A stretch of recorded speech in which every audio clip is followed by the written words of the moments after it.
Hello.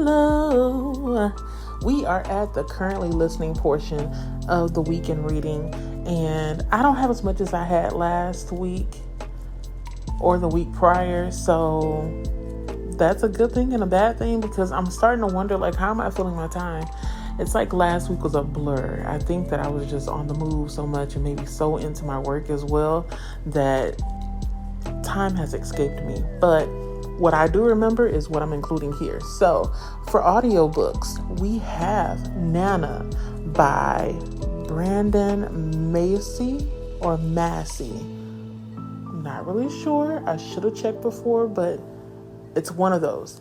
And I am almost done with it. I'm actually in the process of tweeting and adding the same comments that I'm putting on Twitter or X to threads as I'm listening, so that you get my live reactions. But I know that sometimes that can be a little bit spammy, so I've kind of eased up on it. But I do already have my thoughts written out, so I'm trying to like time it out so it's not spammy for some people, because I know that at one point I was going a little ham. I was putting in how I'm feeling about every 2 minutes, and I was like, you know what, let me slow down. Maybe I should I shouldn't do that. But I'm enjoying this story.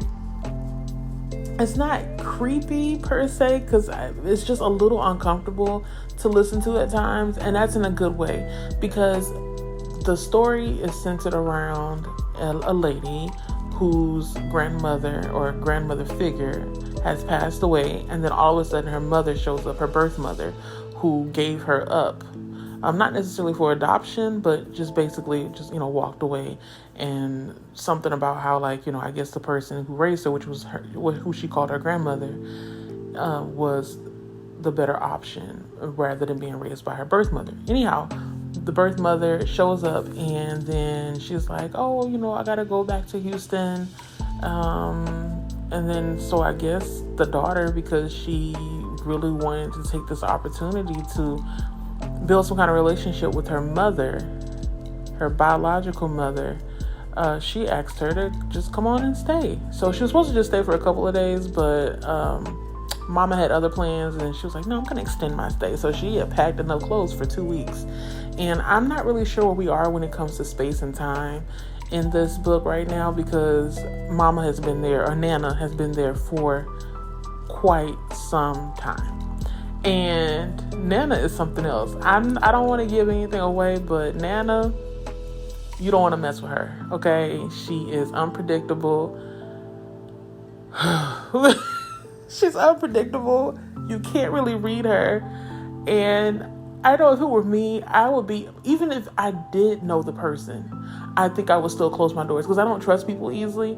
And I'm already paranoid as it is. So imagine you are allowing this person who has told you just verbally, not with any kind of science, there's no DNA test, nothing like that, hey, I'm your mom. And you're like, yeah, I believe you, just because you look like me.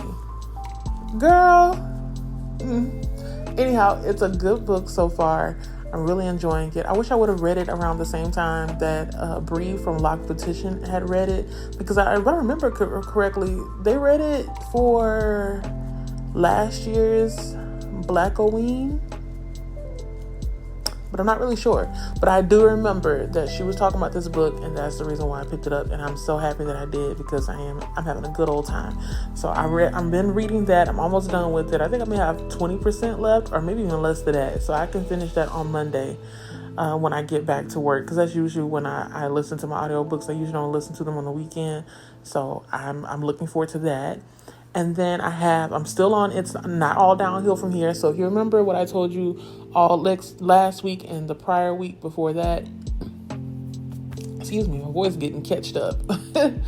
I am trying to pace myself, because we have a meeting coming up pretty soon, but I'm also trying to make sure that I read ahead so that I'm able to pose questions to our Buddy Reads group, which is Buddy Reads with Reading Beyond the Book Cover. If you haven't checked it out, go check it out. I'll be over there, interacting, trying to get conversations started. People aren't really reading and not really talking much, but that's all right. I feel like we're still in the building stages when it comes to this Buddy Read. So I am hopeful that we keep on going. I'm going to get the results that I you know, desiring. So, but the book is still going well. Actually, the part that I'm at, so we have like these milestones that I have created. They're just suggested reading schedules, and we're on the 3rd milestone, if I remember correctly. And those set of chapters that I read, they were really sad. Well, sad for me. Just listening to it, it was sad but uplifting at the same time. So in this book, it seems like there's this thing where it's like, how do I explain it?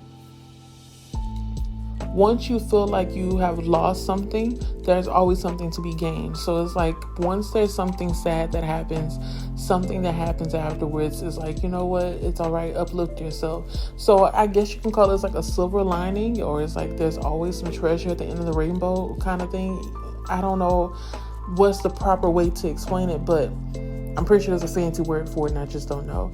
But I really appreciate how I'm not like sitting in sadness for too long in this book, because that's kind of how life is sometimes. You have to try to see it through a different lens. You can't always think that everything is bad just because one bad thing happens. I've been guilty of that before. And as I've gotten older, or with age, I have learned to appreciate even the bad things, because actually it could be worse, and just internalize it and process it and understand that this is a lesson. Move past it. And if it's not a lesson, like, this is just a moment, this is an experience, and it's supposed to teach you something, right? So that's what I like about this book. And then on top of that, you know, I always have something good to look forward to. So with the main character, even though things have been happening left and right that she could have been experiencing, thankfully she's learning from what's happening around her. I hope I'm making sense. I feel like I'm talking in circles again. Good Lord. But you know how I am. I don't want to spoil anything, but I like the book. Still enjoying it. I will be having a live discussion. Well, not a live discussion. It's actually a Facebook room. You're welcome to come and join in. If you don't want to participate as far as speaking, you can just come and listen. I will be there in the Facebook room.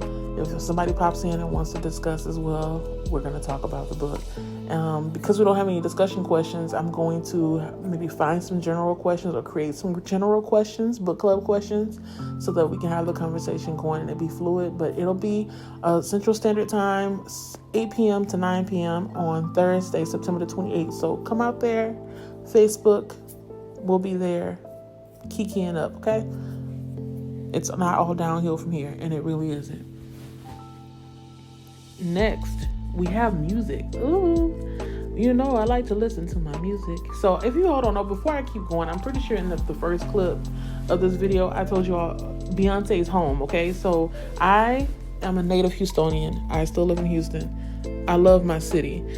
I loved my city even before Beyonce. I even knew about Beyonce, okay? I need you to understand. Just like last week when I was talking about Selena, if Selena were still alive today, I'm pretty sure she would be here right on stage with Beyonce and Megan Thee Stallion last night. If you ain't know, go check it out. Go watch your friends' videos and stuff that have been to the concert. My niece is at the concert right now. My cousin and my sister, they're at the concert tonight. I think it's the last night here in Houston. So we're really excited to have her here. I could have put all of Beyonce's music, at least the whole Renaissance album, on here, because I've been listening to that nonstop, okay?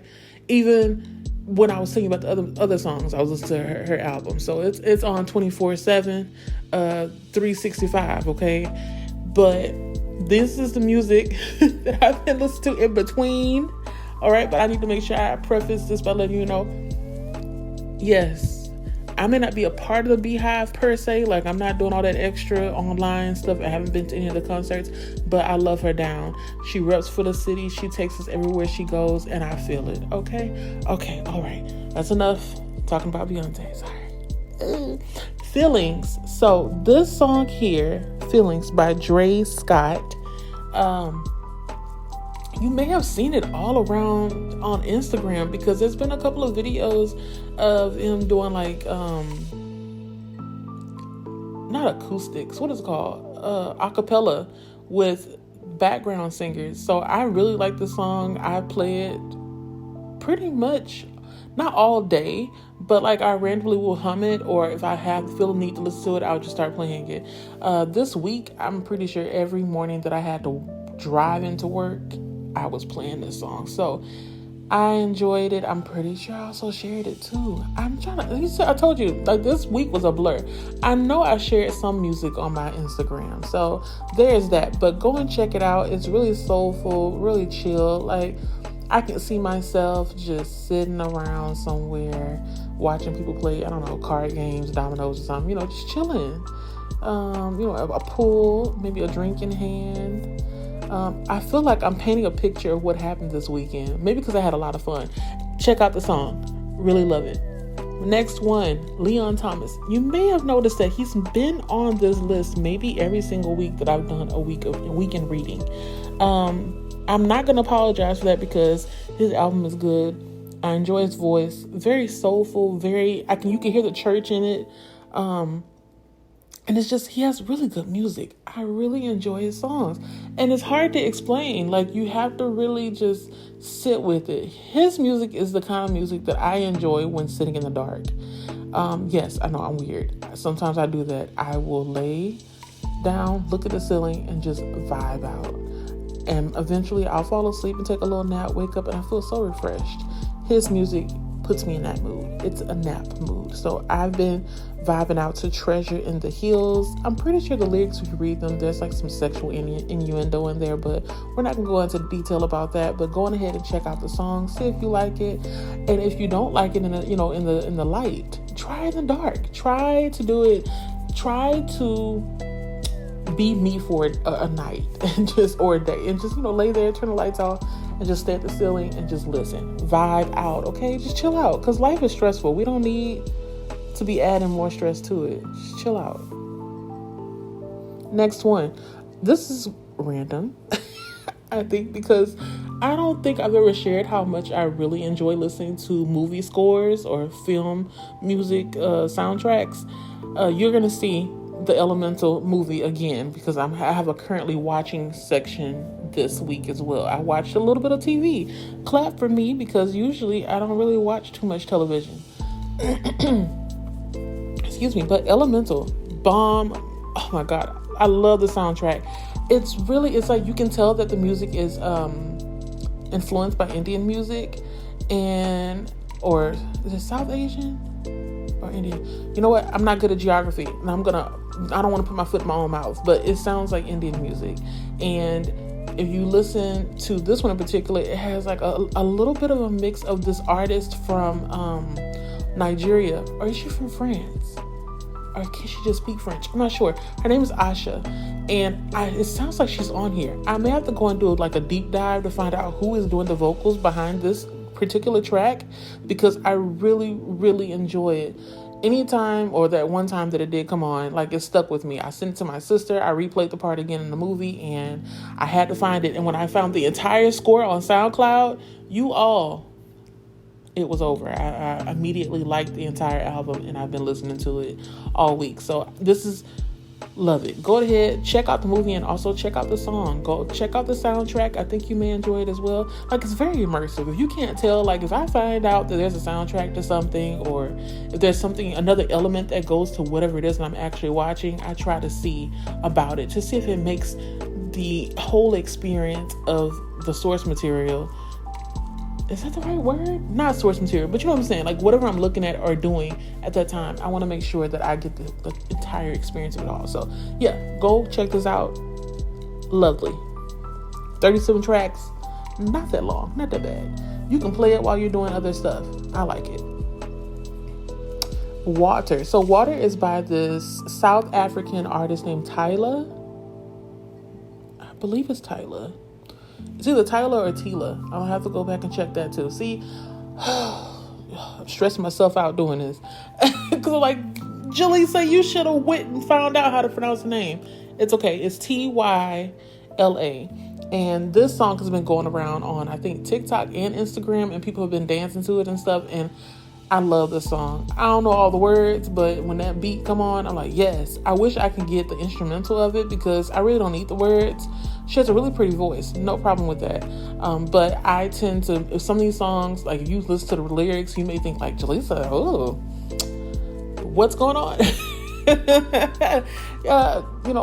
times out of 10, most of the time when I'm listening to music, I'm not really listening to the words that much. I am not one of those people that is able to catch on to the lyrics that quickly. I have to listen to the song several times before I'm able to really remember what is even said or understood, or what it means, the meaning behind the lyrics. So if you do question, just believe that I most likely love the song because of the instrumentals. But this song here is one of those where I like the instrumentals. I don't know all the words, but the instrumentals, love them down. And the same with this next song that she's in with Ayra Starr. Oh gosh, yeah, Ayra Starr. She's a Nigerian artist, and I've loved some of her music before as well. But this song's called "Girl Next Door," and I like the lyrics to this one as well. Well, I like the lyrics to this one, not as well, but I like the lyrics to this one. I think I remember some of them, and I like the beat. But yeah, I like it. It's good. The cover, I don't know if it communicates the lyrics or not, because I don't know all the lyrics, but I know some of it, and I did like it. But yeah, Girl Next Door, check it out. You may like it, you may not like it. I don't know. I don't know. Nobody's telling me anything, so I'm just assuming you like it. In the comments, let me know. How are you feeling? Like, what kind of music do you like? Do you know of any of these artists? And if you don't, have you tried it out since I spoke about it, and did you like it? Or is it not your jam? If it's not your jam, kudos to you, that's fine. If we all like the same thing, life would be boring. Next section, podcast. Y'all are gonna be surprised at this. I only listen to one podcast. Who am I? So the podcast that I listened to was, I listened to other ones as well, but the one that stuck out to me is this one here. So don't have me lying. It is by Amanda Seales. It's called Small Doses with Amanda Seales. And she had Bambi from Love and Hip Hop Atlanta. If you're here in the U.S. and you're familiar with the Love and Hip Hop franchise and you know who she is, Bambi is the wife of Scrappy. She's from Love and Hip Hop Atlanta. I think in the midst of a divorce, or they may have already divorced, but she's on here talking about the side effects of divorce, because her divorce, of course, she's a celebrity, so it's out there in the media. Everybody's able to see everything. And she brought up a couple of good points, and she talked about how she processed everything. I really like how she dealt with it. You can tell that she's kind of like not that dramatic when it comes to stuff like that, and that may bother some people. But what she did realize about her husband is that, and about herself as well, because she knows that she's the kind of person that picks up projects. So most likely her husband was like a project, like, I can change this man. But if somebody is a serial cheater, I have a feeling that it's pretty hard for them to get out of their habit. But I don't know, because I ain't never been with one. So, but anyhow, he was cheating on her. She found him red-handed, and I think it was like before like a tour or something. And he was trying to play with her head, saying like, "Oh, you can come with me on tour," blah blah blah. And I hate when people do that kind of stuff, like that, play with your head. But I'm not saying that he's a bad person. It's just that he can't be faithful, right? So whatever. I don't know the man's.